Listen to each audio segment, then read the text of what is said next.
Hello, magandang araw, magandang gabi, mga kabunyog, mga kababayan, mga kabarangay, kumusta po?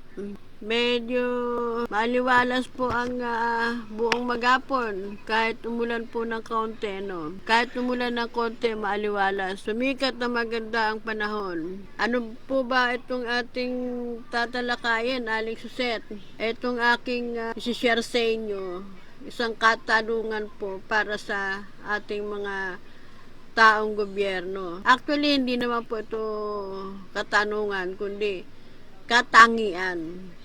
Katangian ng mga taong naglilingkod sa ating pamalaan. Aanin pa ang talino kung wala ka namang respeto at dignidad.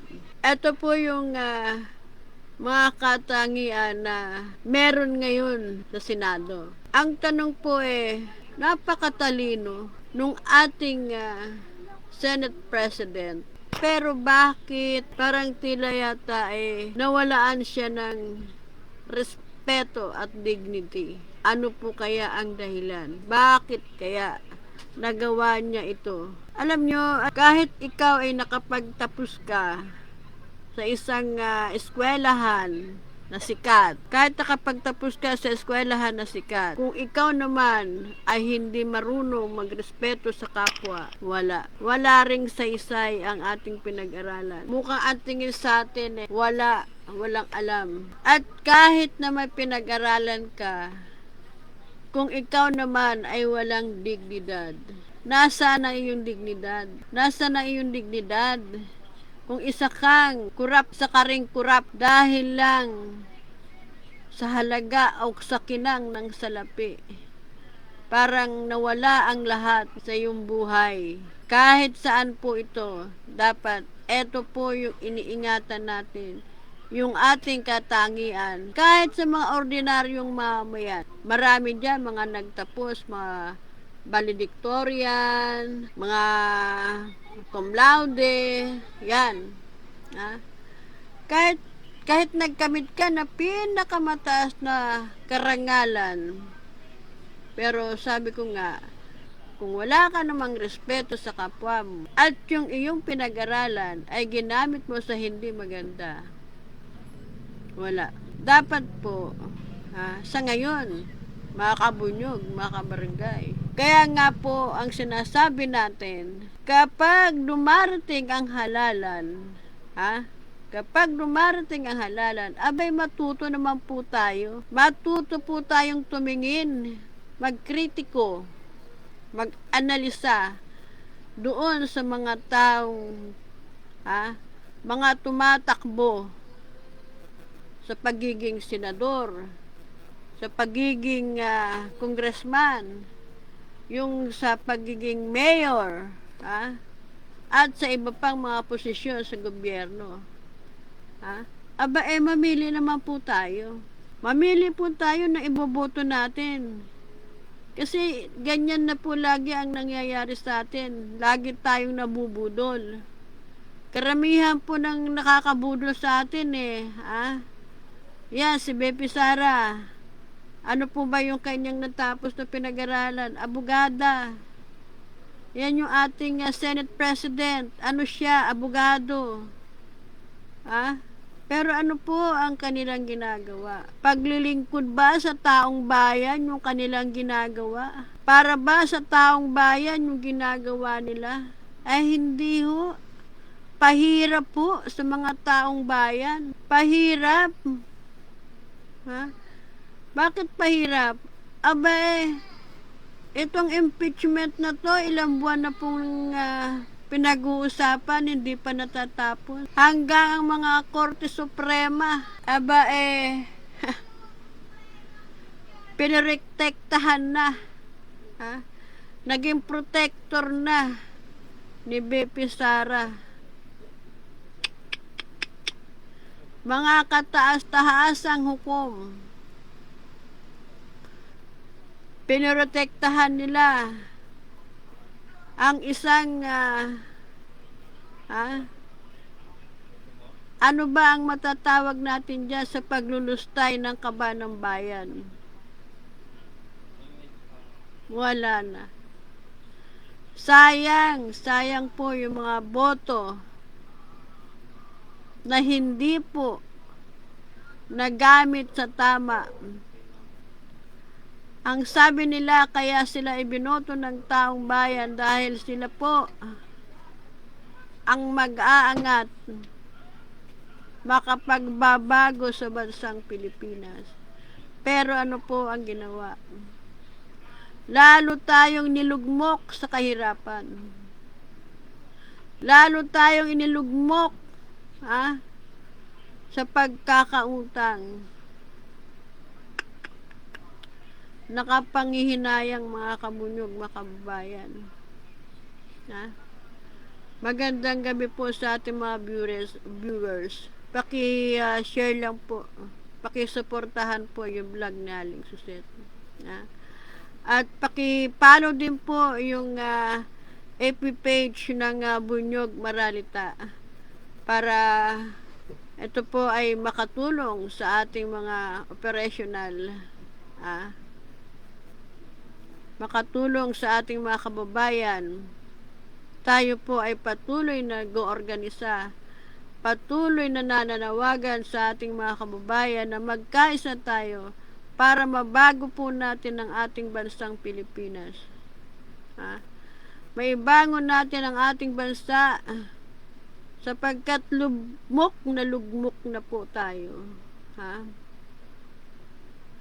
Lugmok na po tayo sa kahirapan. Ngayon, alam naman po natin na ginagawa po ng ating Pangulo Bongbong Marcos ang kanyang magagawa para maiahon tayo, pero hindi po sapat yan. Hindi po sapat kung hindi po tayo magkakaisa, lalong-lalo na tayo mga nasa maralitang lungsod. Para mabago ang ating bansa, mabago ang Pilipinas, sa atin po nakasalalay ang pagbabago. Sa anong paraan? Lalapit na naman po, naghahanda na naman po barangay election. Dapat po sana matuto tayong kumilatis ng mga taong iluluklok natin mula sa barangay, sa LGU hanggang sa national. Kasi kung iboboto pa rin natin at iboboto natin yung mga matatalino, kung iboboto pa rin natin yung mga matatalino, ayan na naman. Sa sobrang talino, tayo yung nabubudol. Kasi puro matatalino yung ating niluluklok niya sa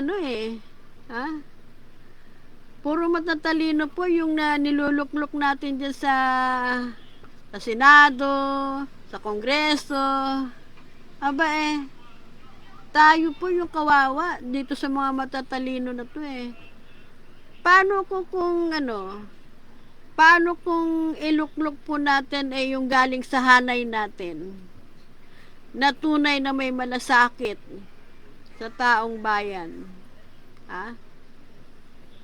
Nandun na sana yung pag-asa kasi may mga taong tumakbo na mula sa hanay natin sa mga mahihirap na tulad ni Lux Espiritu, ni Leody de Guzman, talagang tunay na malasakit sa mga taong bayan. Si Franz Castro, diba? Si David Angelo. Ang dami po mga karapat-dapat na iluklok na may malasakit sa bayan, pero hindi po na iluklok dahil ang pinili nila yung mga sobrang tatalino.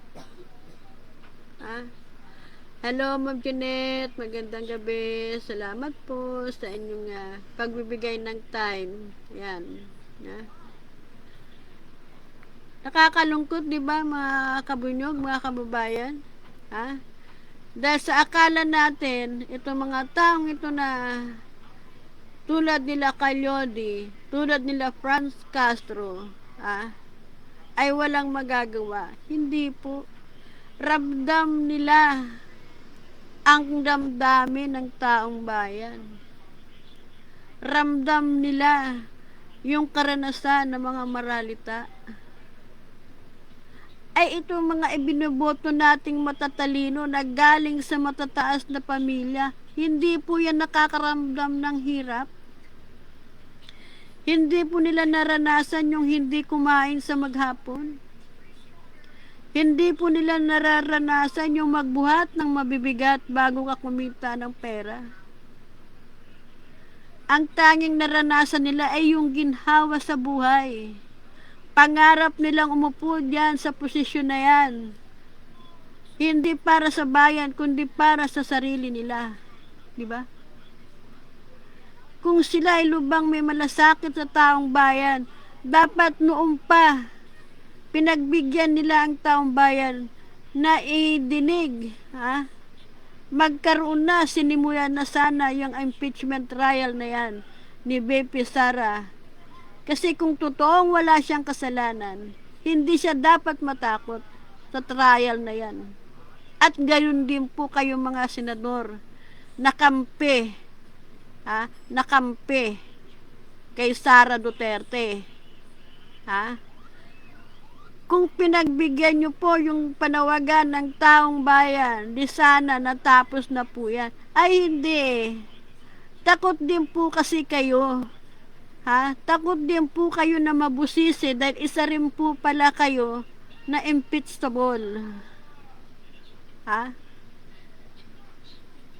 Natatakot kayo na baka rin kayo ay mabusisi sa inyong mga kinupit na pork barrel. Yun po yung insertion. Yan po. Mga kabunyog, mga kababayan, pakishare lang po yung live ni Aling Suset, pakisuportahan po, pakipalo po yung ating pagkakaisa FB page, ang Bunyog Maralita, para tuloy-tuloy po yung ating serbisyo sa bayan. Yan. At ako po ay shout out po kay Kabunyog Luisito Calexto. Pagaling ka po, Kabunyog. Pagaling po kayo. Sana po malunasan agad yung kung ano man po yung nararamdaman nyo ngayon. Kaluisito, pagaling po kayo para makasama po namin kayo uli sa pag-organisa ng Bunyog Maralita. So, yan po mga kabunyog, mga kababayan. Bukas po, meron po tayong aabangan. Ano po bukas? August 6. August 6 po bukas. Ano po ba meron sa Senado? Ano po yung aabangan natin sa Senado? Magkita-kita po tayo doon mga kabunyog, mga kababayan. Sa Senado po. Wala po tayong sasakyan. Dahil ito naman po ay para sa bayan, kanya-kanya na lang po tayong punta doon. Kita-kita po tayo doon sa Senado. At ingat po kayo. Mabuhay po. Magandang gabi. Magandang araw. Maraming salamat po sa inyong lahat. Bunyog, bunyog, halikan na kasama ka. Bunyog, kapag buklod ay may pag-asa. Luzon, Visayas, Mindanao, isa ang pananaw. Sa bagong Pilipinas ang bunyog isisigaw.